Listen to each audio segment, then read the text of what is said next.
All right, so episode 3 of The Last of Us on HBO. This episode diverges much more than the first two from the plot of the game, in two ways. In one way, which I think it's safe to say will be a little disappointing for people that are fans of the game. Bill does not have any interactions with Ellie. By the time Joel and Ellie show up to where Bill lives, he is already dead. The other big way that this diverges is that we get the story of Bill and Frank, which is only really alluded to in the game. So we get a much longer story of these two men and their relationship, as well as backstory into how they met Joel and Tess. We get some more Tess in these flashback scenes.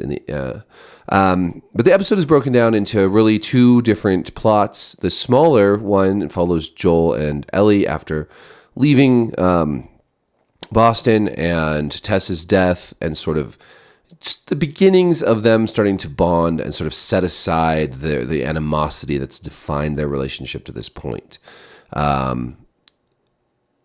And then the rest of it, the majority of this episode, is the story of Bill and Frank. And so when the government comes and takes people away from the small town that Bill lives in, he stays behind. And when they leave, he is like a kid in a candy store. He's kind of a survivalist, libertarian, don't tread on me, gun-toting, get the government out of my backyard type guy. And he knows exactly what he's doing and immediately sets up his own base of operations. He puts up fences. He goes to the gas company, make sure he has, fills up his gas tanks, make sure he's got all the gas he needs to power stuff. So he pretty much, while the rest of of society and civilization is crumbling, he is setting up his own little paradise. And he's got his wine, and he's got his, he's got a great setup, one that we would all be so lucky to have, because this is the perfect time to be a well-prepared survivalist, libertarian, gun-toting, don't tread on me type guy. And he's got traps set up for zombies. He's all set up, and then one day, a man comes by and falls into one of his pits and asks for some food, and Bill grudgingly lets him come in. Now, Bill is played by Nick Offerman. You probably know as Ron Swanson from Parks and Rec. And Frank, who is this man that he brings in, is played by Murray Bartlett, who I know pretty much from The White Lotus. He plays Armand in season 1, this hotel manager, and he's a hilarious, tragic figure in that show. And very different here. For one thing, he's not Australian, which is jarring to hear him speak with an American accent for me. Anyways, Frank is surprised by Bill, and the two of them quickly fall in love. There's a very sweet scene where after they eat, and Bill prepares a phenomenal-looking meal and pours, some wine, and it just completely surprised. He's very much not just this gruff, dude living on his own, but he's a chef, and he's a connoisseur of fine wines and all this other stuff. So lots of little things that clearly Frank is attracted to. But then Frank goes to play this piano, and he plays this Linda Ronstadt song, and quite badly, and this bothers Bill, and he sits down and he ends up playing it. And it's a beautiful moment, and then Frank asks, who's the girl he's singing that to, and Bill says, there's no girl, and Frank says, I know. And they, they're clearly, at that point of, about to do it. So then Frank, was going to get kicked out, they end up sleeping together, and he says, well, I'm not going to leave for a few more days. And then it jumps ahead 3 years, and they're in a big argument and clearly have started a life together. The rest of the episode is stages of this relationship, stages of their life. Jump ahead 3 years, jump ahead another 10 years, We see them, meet Joel and Tess and start a sort of a trading relationship with them. We see them fight off bandits. and Bill's setup is pretty dope. Like, he's got flamethrowers and electric fence and everything. We actually think he's going to die though when he gets shot, but Frank clearly is able to save him. And then we cut to the end of their lives, maybe a week or two before Joel and Ellie show up. And Frank has some sort of degenerative disease. He has to be pushed around in a wheelchair. He can't dress himself. He has to take lots of medication.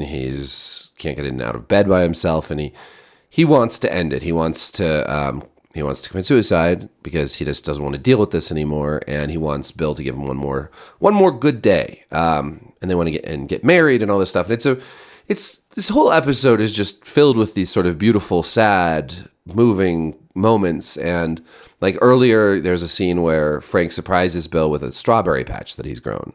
And they try fresh strawberries for the first time in years, and Bill just giggles. And what I love about this episode, beyond just the really stellar acting and writing, and is just that it shows us all these moments of tenderness and love and compassion and beauty in a show about an apocalypse that is horrifying and deadly and scary and very, very dark. And I like that we get romance and love and that sort of like these people who do fashion a good life, even in a dark time. Bill, even before Frank showed up, was living his best life. But this is something that I think a lot of, that something like The Walking Dead doesn't handle very well. It doesn't show people living a good life. You don't see, like, really, even though that show had romances like Glenn and Maggie or Rick and Michonne, those romances feel very, very shallow, and they don't really go into them much, and they never really spend a lot of time showing like the good stuff. And that was nice. I just enjoy that. I like seeing because no matter what hard times people go through, that they do fashion some good times out of them. And it's good to be reminded of that. And it's good to see that play out. It adds depth and dimension to this apocalypse and to this story. And it's great to see these characters from the games get a lot more time to sort of be developed and become real. And it's disappointing that we didn't get some of the stuff from the game with Bill and Ellie and everything. But they did such a great job with everything else that I'm not sure I would want them to change it. And I like changes from the game. This as we've seen, many shots and lines of dialogue are taken directly from the game into the show. So I'm okay with them also adding and changing and twisting some things because that keeps it fresh and interesting. And so an episode like this, I did not see it playing out this way. I did not see this coming. I was very surprised and pleasantly so. Joel and Ellie do show up, and Bill has left a letter and has left all his stuff, all his guns, his truck, everything to Joel. The letter's actually pretty funny, and the way Ellie reads it is very cute. And they load up and get the truck and head out. And it's I just thought it was a great episode. The earlier stuff with Joel and Ellie was also nice. Trying to scavenge for the loot that Joel had hidden, and then Ellie finds this zombie underneath this building, and it's pretty creepy. And they, starting to see their relationship grow a little bit, or thaw a little bit, I should say, I guess, from its stalemate that they were at before. So all told, a very different episode than the first two. I'm very curious to hear what you think. I know that some people will say, oh, this show is just woke. They're just trying to insert their LGBTQ politics and da-da-da-da-da. But honestly, I think that's bullshit. I think that this was a really well-written, really well-handled, romantic character study of Bill especially, but Bill and Frank in particular. And I loved it. I thought it was great. So yeah, let me know what you thought. Down in the comments, be sure to like and subscribe, hit that notification bell. I'll be doing a video for this show every week, and we still have a number of weeks left. So, I'm also going to be talking about Vox Machina again soon. We've got the first half of that season out, so I need to make a video about that, so stay tuned for that. That's another Really tremendously awesome show. I love it so much. And hopefully you're watching that one. And then there's lots more coming, like Yellow Jackets. I'm really excited for that. Oh yeah, Fear the Walking Dead. Anyways, all right. Thanks for watching. Peace.